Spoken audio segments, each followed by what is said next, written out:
नमस्कार, आपके साथ मैं हूं साक्षी जोशी। और कल जिस तरह की बड़ी खबर ये थी कि देश भर में जगह जगह पर ठेके खुल गए थे, उसी तरह से आज दिल्ली से बड़ी खबर ये सामने आई है कि जो ठेके खुले अब वहां पर शराब महंगी मिलेगी। और ऐसी वैसी महंगी नहीं, बल्कि 70% टैक्स के साथ। और इस टैक्स को नाम दिया है अरविंद केजरीवाल ने स्पेशल कोरोना टैक्स। क्या कभी सोचा था ऐसा भी एक समय आ जाएगा जब एक बीमारी के नाम पर हमको टैक्स देना पड़ेगा और उस टैक्स से सरकार पैसा कमा पाएगी और सरकार का एकमात्र कमाने का जरिया भी वो पैसा होगा जो हम शराब से देते आए हैं। इससे पहले तक मुझे लगता है कि शराब पीने वालों ने अपने आप को इतना इंपॉर्टेंट नहीं समझा था, लेकिन ये बात फैक्ट है। देखिए, तरह तरह के इस पर विचार हैं। आप अपने विचार भी रख सकते हैं। मैं आपके कमेंट्स लगातार देखती रहूंगी, जिनके मुझे लगता है कि सवालों के जवाब दिए जा सकते हैं या उनके कमेंट्स को मेंशन किया जा सकता है, मैं वो जरूर करूंगी। इसलिए मेरे साथ जुड़िए, अपने भी बात रखिए, अपने विचार रखिए कि क्या ये सही है या गलत है। देखिए, दो पहलू हर चीज के होते हैं। ये डिबेट में जाना कि शराब चलना ही सही नहीं है, शराब होनी ही नहीं चाहिए, वो एक अलग ही डिबेट है। क्योंकि इस वक्त शराब जिस राज्य में लीगल है, बिक रही है, उस डिबेट में उस राज्य में जाना बिल्कुल सही नहीं है। ये बात आप बिहार के लिए बोल सकते हैं जहां पर शराब अलाउड नहीं है, तो वो वैसे ही इलीगल है, तो वहां पर वो वाली डिबेट अलग हो जाती है। तो अभी अगर हमें इस डिबेट में नहीं पड़ना चाहिए कि शराब पीना सही है या नहीं है। शराब तो पीना वैसे भी ठीक नहीं है, वो आपको पता ही है, बहुत हानिकारक होती है। लेकिन इसका दूसरा पहलू और बहुत ही महत्वपूर्ण पहलू जो आपको समझने की जरूरत है, जो लोग ज्यादातर ये बोल रहे हैं कि बंद कर देना चाहिए, ऐसा भी क्या हो गया, लोगों को घर से बाहर निकल के शराब क्यों लेनी है। भाई देखिए, उनको तो जवाब दे दिया ना। अरविंद केजरीवाल कह रहे हैं कि 70% मैंने टैक्स कर लिया, अब मत खरीदो। हम तो डिस्करेज कर रहे हैं अब, लेकिन तब भी अगर लोग खरीदेंगे तो उसमें क्या कर सकता है कोई। और 70% टैक्स बढ़ाकर अगर लोग खरीद रहे हैं तो उसमें किसका फायदा है? सरकार का फायदा है। कैसे सरकार का फायदा है, आप इसको अगर समझेंगे, मैं आपको पूरा एक आंकड़ा बताऊंगी, और सिर्फ एक दिल्ली सरकार नहीं बल्कि अलग अलग राज्य सरकारों का, जिससे आपको यह बात समझ में आएगी कि सिर्फ शराब की बिक्री से इजी मनी कोई भी सरकार कैसे कमा लेती है। और इसीलिए घर बैठे बैठे जितने भी सरकारी कर्मचारी जो कि रिटायर हो चुके हैं उनकी पेंशन जाती है, सरकारी कर्मचारी जो कि अभी काम कर रहे हैं उनकी सैलरीज जाती हैं, वो सब उस पैसे से बकाया हो जाती है। तो अगर लगातार इस बात पर फोकस किया जा रहा है कि भाई ठेके खुलने चाहिए, इनकी शराब की बिक्री इस वक्त होनी चाहिए, तो सरकार को क्योंकि कुछ और समझ में नहीं आ रहा, आप लोगों को घर में बिठाना भी जरूरी है, आपका काम धंधा चल नहीं पा रहा है, उसके अलावा और क्या चीज हो सकती है जिससे कि हम अपनी अर्थव्यवस्था चलाकर रखें, जिससे कि आगे जितनी भी सैलरीज और पेंशन और जितने खर्चे और तमाम है सरकारों के, वो हम करें। तो मैं इस पर एक आपको आंकड़ा बताना चाहूंगी। देखिए, वसीम सैफी मुझे बोल रहे हैं, पूछ रहे हैं कि यू सपोर्ट दिस मैम। मैंने आपको पहले ही कहा वसीम, इसमें सपोर्ट या सपोर्ट ना करने की बात नहीं है, वो डिबेट में हम है ही नहीं। जो चीज अगर दिल्ली में लीगलाइज्ड है, जो चीज अगर महाराष्ट्र में लीगलाइज्ड है, जो चीज अगर किसी और राज्य में लीगलाइज्ड है, तो वो तो लीगल है ही ना। उस डिबेट में हमें क्यों पढ़ना है कि वो पीना सही है कि नहीं है।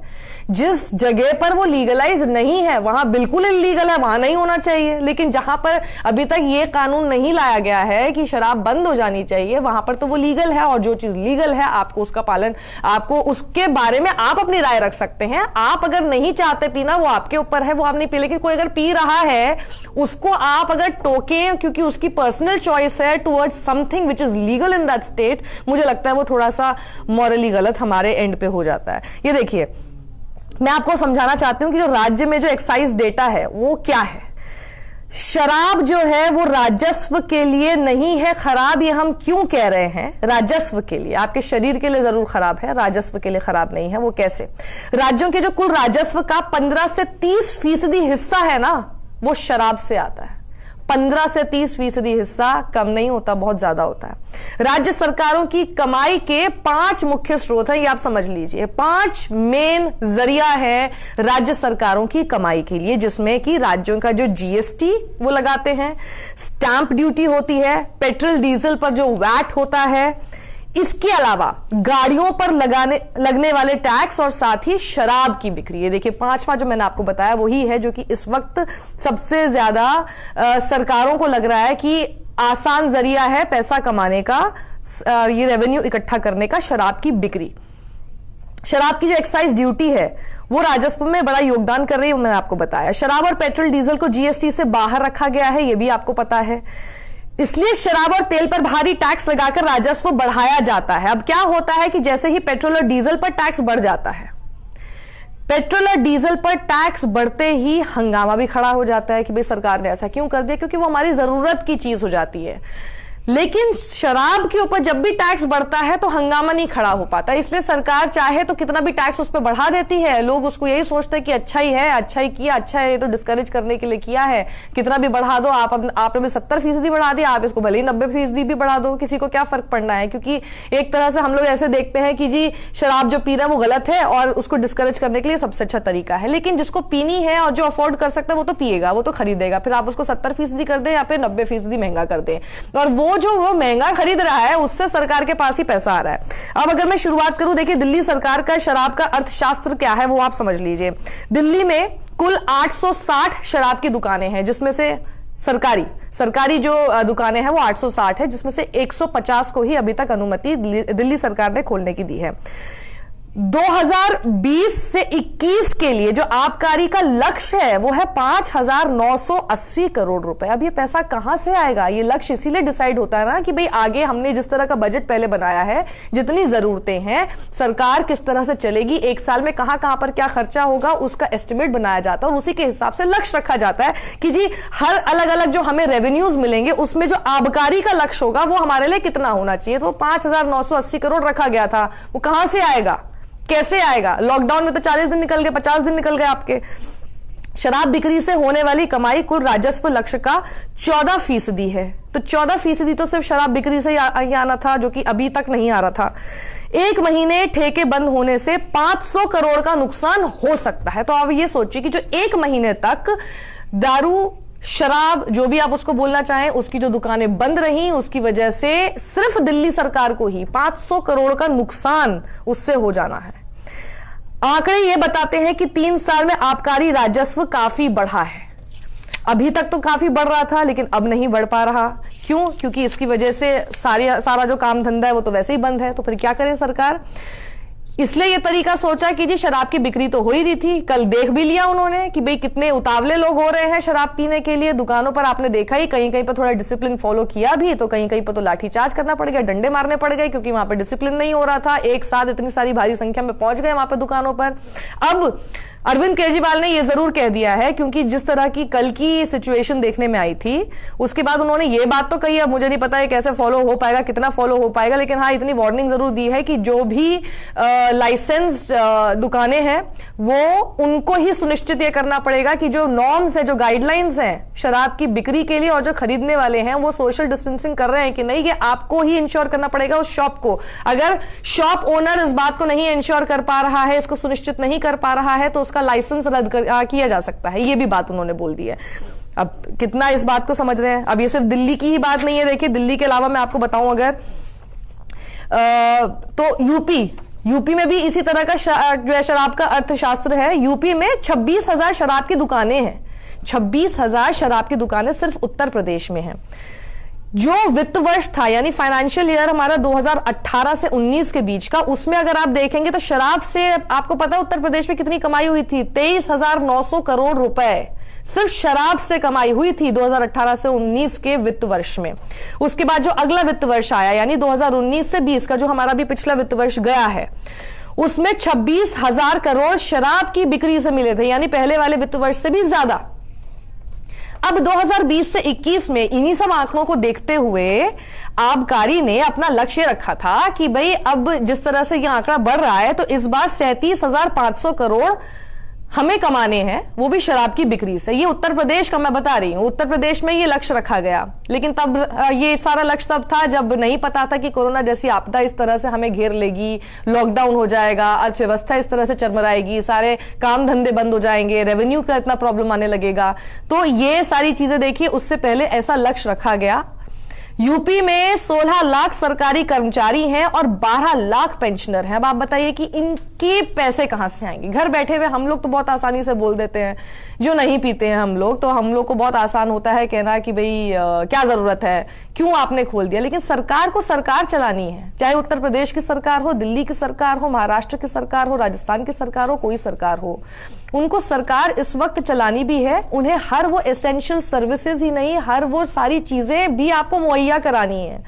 अभी तक तो पता नहीं चल पा रहा था आपको, अभी तक भी आप पेंशन ले रहे थे या सैलरीज ले रहे थे तो आप उसी शराब के पैसे से ही ले रहे थे। अभी अचानक से इतना अंदर से वो जो उबाल आ गया है, गुस्सा आ गया है, क्योंकि आपको पता चल रहा है कि जी खोलनी पड़ रही हैं दुकानें। इससे पहले तक तो आप ले रहे थे आराम से पैसा, आप आराम से चल रहे थे, आपको कोई फर्क नहीं पड़ रहा था कि जी सरकार कितना कमा रही है। जो मैंने अभी आपको आंकड़ा बताया, हर साल का लक्ष्य बढ़ा और उससे जो कमाई थी वो भी बढ़ी, तब भी हमें कोई फर्क नहीं पड़ रहा था। हमें पता चल गया तो क्या इसलिए फर्क पड़ रहा है? तो इसीलिए ये भी बताना जरूरी है कि अभी तक भी जो सैलरीज, पेंशन और ये सब मिल रही थी वो इसकी वजह से मिल रही थी। अब इसमें बात इतनी सी है, ये कोई नहीं कहता कि शराब पीनी चाहिए। किसने कहा? जब सरकार ने ये दुकान खोल दी तो ये तो नहीं किया कि जी जबरदस्ती आपको प्रमोशन कर करके लोगों को उन दुकानों तक बुलाना पड़ रहा है। किसने कहा लोगों को घर से बाहर आकर जाकर खरीदने के लिए? लोग खुद ही घर से बाहर निकले ना।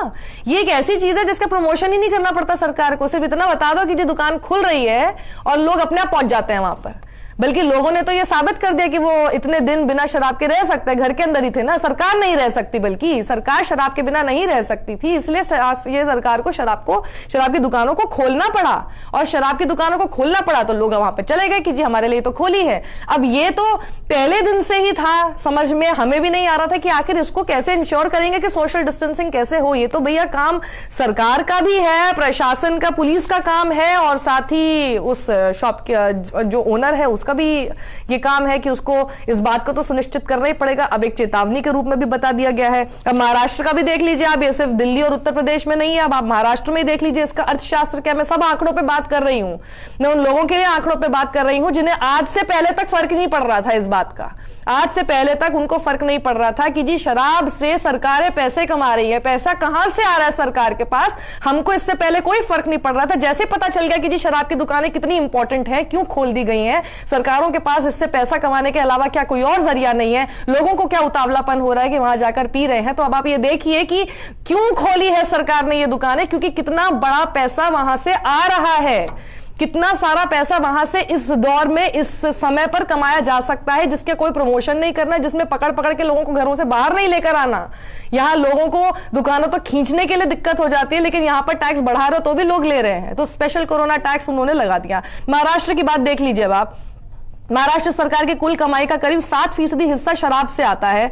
2018 से 19 में 15,321 करोड़ और 2019 से 20 का जो वित्त वर्ष था उसमें 17,477 करोड़ रुपए सिर्फ शराब से ही मिले हैं।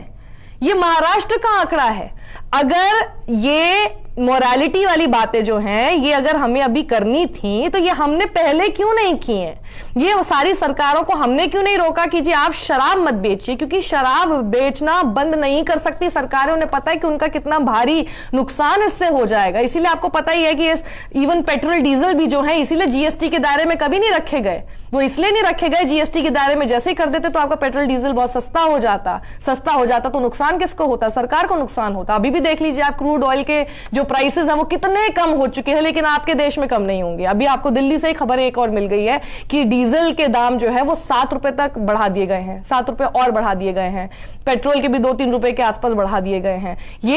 लेकिन इससे इतना फर्क शायद आपको नहीं पड़ेगा, हमें तो जरूर पड़ेगा। भाई हमें तो रोज दफ्तर आना भी है, जाना भी है, मुझे तो रोज गाड़ी का इस्तेमाल करना है, मुझे उसमें रोज डीजल भी भरवाना है। लेकिन आप घर में हैं, आपको फर्क नहीं पड़ेगा। तो इसीलिए पेट्रोल पंप भी जो खुले हुए हैं वो एक तरह से सुनसान ही पड़े हैं। भले ही वो एसेंशियल सर्विस में है, वो बिल्कुल सुनसान पड़े हुए हैं, क्योंकि वहां पर कोई जा ही नहीं रहा है और आपको इस वक्त डिमांड ही नहीं है। तो डिमांड नहीं है तो उसका पैसा भी बढ़ा दे तो आपको फर्क भी नहीं पड़ रहा होगा। फर्क तो हम जैसे लोगों को, डॉक्टर्स को, जिन लोगों को घर से बाहर निकलना है उनको पड़ेगा। लेकिन आप क्या कर सकते हैं ऐसे में? आप यही कर सकते हैं कि भाई अगर यही एक तरीका है कि सरकार के पास पैसा इस वक्त होना जरूरी है, हर सरकार के पास पैसा होना इस वक्त जरूरी है। जब हम सवाल ये करते हैं कि भाई आप क्यों नहीं कुछ प्रोवाइड करा पा रहे, आप क्यों नहीं मजदूरों को खाना खिलवा पा रहे, आप क्यों नहीं ये मदद कर पा रहे, आप क्यों नहीं एसेंशियल सर्विसेज में जो डॉक्टर्स हैं उन लोगों को किट्स प्रोवाइड करवा पा रहे। तो हमको ये भी देखना पड़ेगा कि सरकार के पास उतना खजाना है कि नहीं है, उतना पैसा है कि नहीं है, कितने लोगों ने डोनेशन किए, कितने लोगों ने अलग अलग तरीके से पैसे दिए ताकि वो सारे पैसे जो है वो उस तरफ खर्च हो। तो सरकार के पास पैसा, ये भी हमें सुनिश्चित करना ही है। इस समय पे हम और क्या कर सकते हैं बताइए। तो इसलिए मुझे ये लगता है कि आप शराब नहीं पीते, बहुत अच्छी बात है, नहीं पीते, क्योंकि नहीं पीनी चाहिए। ये उसी तरह से है जैसे जो लोग सिगरेट, तंबाकू ये सब खाते पीते हैं, इनके ऊपर भी लिखा होता है smoking is injurious to health, ये आपके साथ क्या कर सकता है, कैंसर जैसी जानलेवा बीमारी आपको कर सकता है, तब भी लोग खरीद खरीद के लेते हैं। उसके हर बार आप देखेंगे बजट में सरकार हर बार कोशिश करती है कि उसके ऊपर टैक्स बढ़ा दिया जाए, हर बार उस पर टैक्स बढ़ाया जाता है, हर बार सिगरेट्स महंगी होती हैं, उसके बावजूद उसकी बिक्री कम नहीं होती, उसके बावजूद आप देख रहे हैं कि राजस्व हमेशा बढ़ता रहता है। तो जिन लोगों को पीना है ना वो तो पिएंगे ही, उनकी अब आप चिंता मत कीजिए। अगर वो पी रहे हैं उनको अभी हम बैठ के ये ना बोले कि जी तुम क्यों पी रहे हो, क्योंकि ये तो फिर ये तो समय निकल गया। जिसने पहले पीने नहीं छोड़ी वो अब क्यों पीना छोड़ेगा। आप नहीं पीते, बहुत अच्छी बात है। आप अगर छोड़ सकते हैं पीना वो और भी अच्छी बात है। अगर आपको लगता है कि नहीं पीनी चाहिए शराब बिल्कुल भी, और अब तो बिल्कुल नहीं पीनी चाहिए, बीमारी का घर है, बीमार हम खामखा में हो जाएंगे। और ये ऐसे समय में जब संकट इतना ज्यादा हो गया है, कोरोना काल है, ऑलरेडी आदमी ये सोच रहा है कि हम हर तरह से बिल्कुल स्वस्थ रहें, ऐसे समय में तो आपको बल्कि और कोशिश करनी चाहिए कि आप ऐसे अगर कोई ऐप आपके अंदर है तो उनको आप छोड़ दीजिए। इससे अच्छा तो कुछ हो ही नहीं सकता। लेकिन मुझे ये लगता है कि दोनों पहलू हर चीज के देखने भी हमारे लिए जरूरी हैं। हम आलोचना कर सकते हैं, लेकिन हम किसी भी सरकार को ये कह दें कि आपने सही नहीं किया, शराब की दुकानें क्यों खोली और उन लोगों की क्यों पहुंच गए, बिल्कुल आप उनको सोशल डिस्टेंसिंग ना मेंटेन करने के लिए जरूर आलोचना कीजिए। आप उनका डिसिप्लिन का पालन ना करने के लिए जरूर आलोचना कीजिए। आप जब वो नहीं करा पा रही है सरकारें, उसके लिए सरकारों की आलोचना जरूर कीजिए। लेकिन ये डिबेट आज की नहीं है कि दुकानें क्यों खोली जाती है, शराब क्यों बिकती है। ये डिबेट पहले की है, और जब हमने तब नहीं बोला तो अब भी हमें, मुझे लगता है कि बोलने का इस पर एटलीस्ट हक नहीं है। शुक्रिया हमारे साथ जुड़ने के लिए। बहुत सारे आंकड़े मैंने आपको बताए और आप लोगों के भी जवाब इसमें काफी थे। बहुत लोगों का मैं देख रही थी, you are right, you are I support your decision, और ये वो। मेरा कोई डिसीजन नहीं है भाई, मेरा कोई डिसीजन नहीं है इस पर। मैं सिर्फ एक जैसी सिचुएशन है, जैसी तस्वीर है, आंकड़ों के साथ आपके सामने सिर्फ रखना चाहती थी। ओपिनियन बनाना किसी भी बारे में, आलोचना करना, वो पूरी तरह से आपका हक है और उसका हम स्वागत भी करते हैं। शुक्रिया। न्यूज़ 24 के साथ लगातार जुड़े रहिए। लाइव हम थोड़ी थोड़ी देर में बड़ी बड़ी खबरों के साथ आते रहेंगे। शुक्रिया।